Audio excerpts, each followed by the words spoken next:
Hey everybody, what is going on? I'm back talking about a pair of Nikkor lenses that I've tried on the Nikon ZFC. You probably saw some images in that review, but I want to talk a little bit more in depth on them.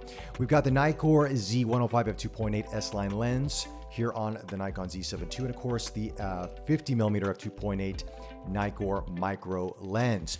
And also for comparison, for fun, I do have an AIS version of the 105. So with that, let's talk about these lenses.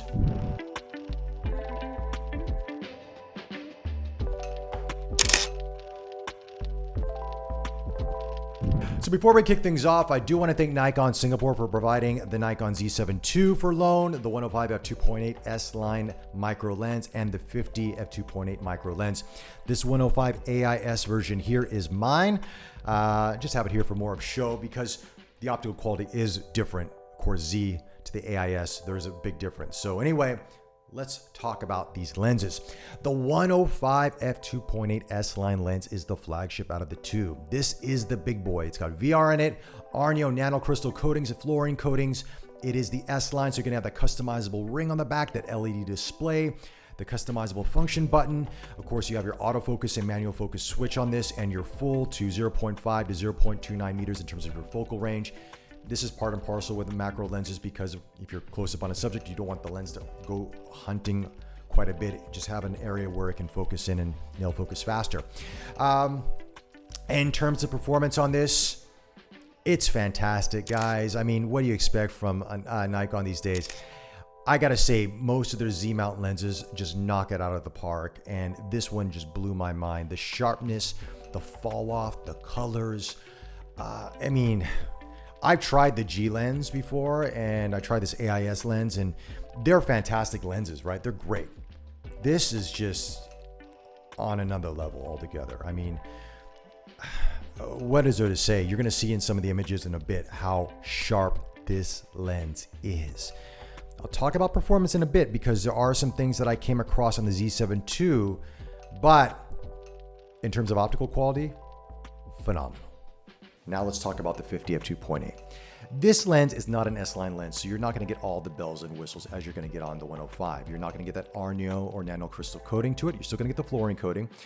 There is no customizable ring on the back of this, no LED display or function button on this. You just have your autofocus and manual focus switch, full to 0.3 to 0.16 meters in terms of focal range on that. So, if you want to nail your focus in closer, of course you use that. It does sort of have the front element that protrudes out a little bit when it's close focusing, so that is something to keep in mind.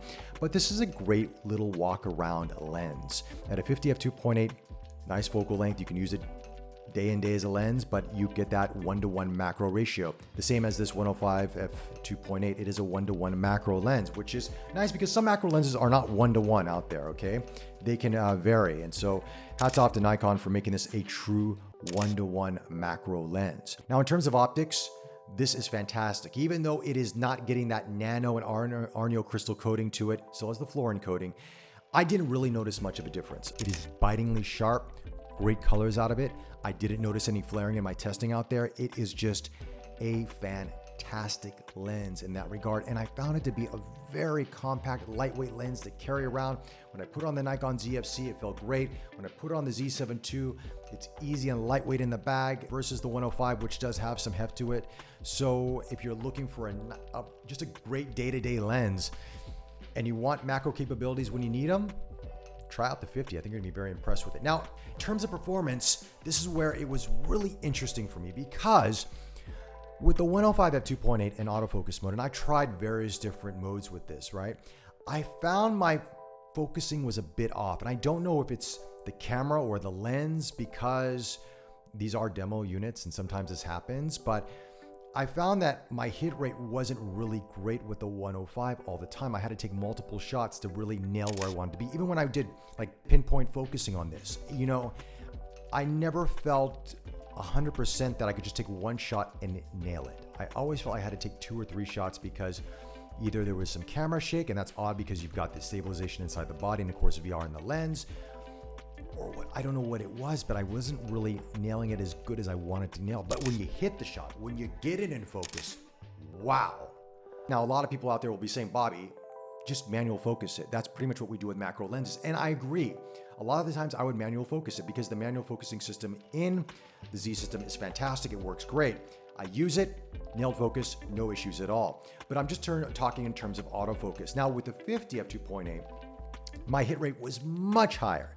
It was so much easier. And yes, you can say, well, it's a 50 versus a 105, you know, there is a difference. And I'm like, when I'm really close up on a subject, I'm still getting that area I want to get in focus much easier on the 50 than I was getting on the 105. Again, it could be user error. It just could be because these are demo lenses. But I will tell you on both of these lenses in terms of optics, you will be hard pressed to see a difference between these two lenses. It's really gonna be, do you want a 105 or do you want a 50mm? Because on Lightroom, and you're gonna see some sample images in just a bit, they are beautiful images. Wide open, stop down, I'm getting some spectacular images out of these lenses. So with that, I'm gonna show you a quick montage of the shots I've taken at the Geek Culture studios of these collectibles we've got there with the 105 f2.8, the 50 f2.8, and then I also went to the Flower Dome and Gardens by the Bay to shoot some flowers because you gotta shoot flowers when you do macro, right?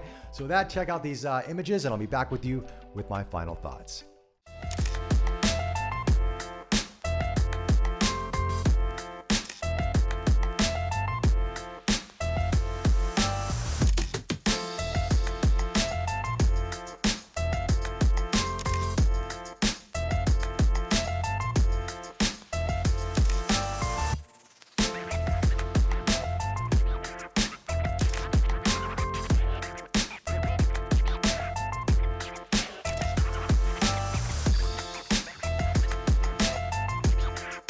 Images there, the 105 and the 50 f2.8 are fantastic performing lenses. I mean, the colors, the fall off, the bokeh, the sharpness, the amount of detail it's beautiful. And, you know, I've been getting into macro photography a little bit more as of late because, you know, we're all facing these situations where sometimes we have to be at home for a couple of weeks or a few days or whatever the case may be.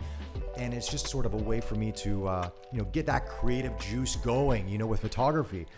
And I think these lenses are fantastic for that. And yes, compared to, let's say, an AIS, a G, or a D lens for the 105 for that matter, I mean, the Z mount is a higher resolving lens, especially with the 50 as well. They're designed for a mirrorless camera system that can go up beyond 50 megapixels. And, you know, with the Arneo nano crystal coatings and the fluorine coatings and the lens design, you're getting the best out of Nikon right now. And honestly, I mean, non-biased perspective, I think they make some of the best mirrorless lenses on the market right now. I do. I haven't come across a Nikkor lens for the Z mount that I have really disliked.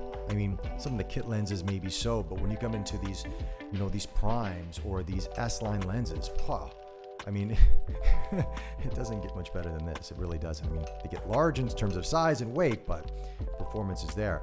Between the two, honestly, I think if I was to choose one, I mean, it depends. If you're a portraiture photographer, but you also want to do macro, then I would definitely go for the 105 because this is a great portraiture lens. But if you want a daily lens to walk around with, do some street photography, but you also want macro capabilities, this 50 is a hard lens to beat. The price point is good. It's lightweight. It fits great on the Z7 II and the ZFC and Z50 or any of the other Nikon cameras out there. And yeah, I really enjoyed shooting with the 50 far more than I thought I was going to. That was probably the biggest surprise for me out of these two lenses is how much I enjoyed the 50.